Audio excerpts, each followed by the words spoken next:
What's up guys, my name is Guillaume, I'm a filmmaker and I have a film production business based on the Gold Coast, Australia. Today we are going to talk about Kondor Blue's cages for the RED Komodo and the Sony A7S III. Let's get into it.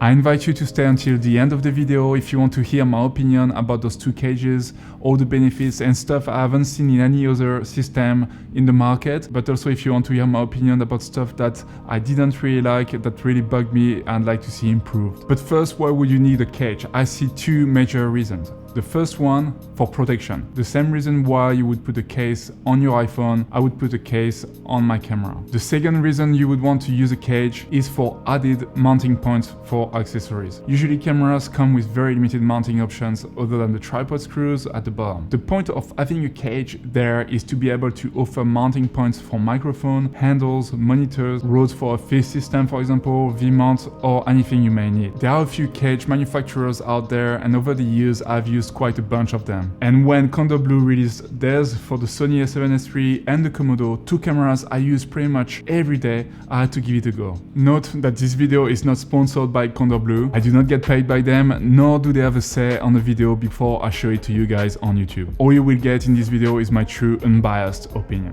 They did however send me those two cages and a bunch of accessories for me to review. Thank you so much Kondor Blue for making this video possible. I've had these for roughly a month and took the time to put them to the test on set in different configurations. Therefore, you'll see that my opinion is based on real life use and not just a box opening in a studio. Let's start with the Sony A7S III Kondor Blue cage. The cage comes in 4 parts that are connected via small screws. The cage alone weighs around 170 grams. Once put together, the camera slides in via a quick release plate, which is super cool and is locked at the bottom via a latch, and another small screw is used on the right strap mount to completely stop any rotation. Most of the times with the Sony A7S III I use it mounted on a gimbal, the Ronin S2 in my case. And one thing I really don't like about the Ronin S2 is the quick release plate. This thing is actually pretty dangerous, especially if you're like me and used the fairly heavy Sony G Master lenses. I've had multiple cases where the camera would rotate sideways on the single point mount of the quick release plate.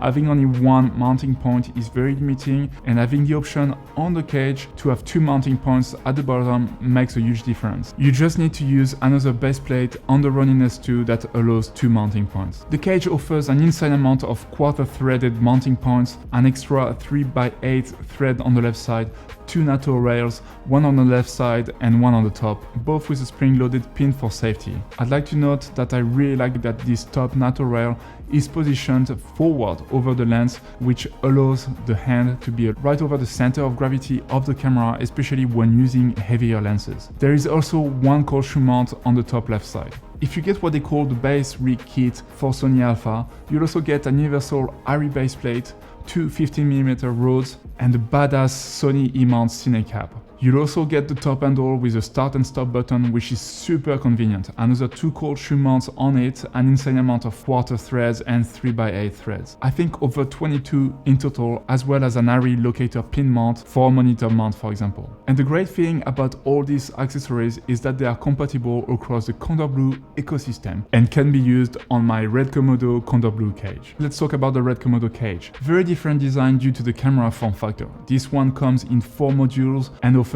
another crazy amount of quarter threaded holes that I won't count and one 3x8. The base utilizes the 2 tripod screws of the Komodo for a solid mounting. There are also 3 NATO rails in total, 2 on the sides and 1 on top for handles and accessories. The cage is very close to the body, which keeps the setup super small while still having easy access to the touchscreen and all the buttons, but still letting the grids unobstructed to cool down the camera. So after using these 2 cages for over a month, here is my conclusion and what I can say about what I really like and also what I didn't like so much. First of all, on the RED Komodo cage, I love the bubble level at the top. I just think it's genius. The cage can be broken apart for each camera, which can be very handy depending on the setup you're after. The trigger handle not only feels good holding it, the on and off trigger is very convenient. I also really like the tool, the wrenches included in different locations and attached via magnets. I also really like the quick release on the Sony A7S3 plate. Only one screw to remove on the side and the camera can slide out to be used without the cage. However, one small hiccup to that, you need to remove your lens if it's a large one like my G Master 12-24. I also really like the easy access of all the buttons. I've had some cages that were making the access to the wheel selector, for example on the Sony Alphas, very tricky. Those cages allow easy access to the battery and the memory card as well. The other really cool stuff is that the cage for the Sony A7S3 is as well compatible with other Sony Alphas like Sony A7R3. And finally, I really dig the look. The whole setup is in that space gray color similar to the MacBook Pros and looks badass with the nice touch of blue here and there. It's maybe the least important thing, but having a great looking setup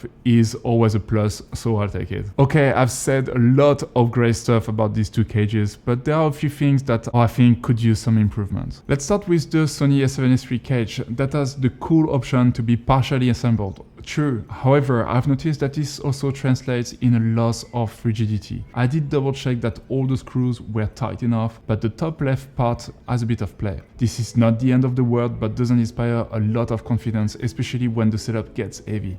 Also, I found that there is a lack of one mounting point on the right side for my Peak Design quick connectors. I'm currently using one of the quarter threaded holes, but this means I can't use the NATO rails on the left side. Small thing about the Komodo cage, it lacks a quarter thread at the front. This is something I had on my Tilta cage, for example, and I thought that was useful to route the monitor SDI cable via the clip. This is very specific to the way I rig my camera, and I understand that this won't be a problem for most of you.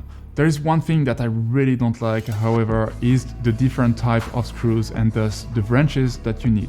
The top NATO rail uses a large wrench different from the sides, which leads to probably the biggest negative thing I have to say about this kit is that the Komodo side rosette mount hides the mounting point of the Komodo, which means that to remove the sides you need to unscrew the 4 smaller screws of the rosette mount to reveal the mounting point, which in turn require a different size wrench. Not that I remove the cage that often as this camera lives in it, but while making this video and shooting the B-roll, I realized that it was a struggle, and I've noticed that the quality of the wrench of the screws were questionable, and now after a few cycles I'm worried to have the screws getting stuck. Overall, I'm very happy with these cages. From a quality point of view, the finishing is top notch.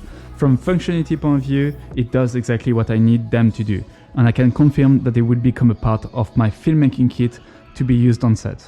Thank you so much for watching, guys. I hope I gave a fair review of these two cages. If you enjoy the content, please consider leaving a thumb up, subscribing, bell notification on as well. This really helps the channel pushing the algorithm and showing this video to other people that may enjoy the content as well. If you have any questions, leave them down in the comments below, and I'll see you in the next one.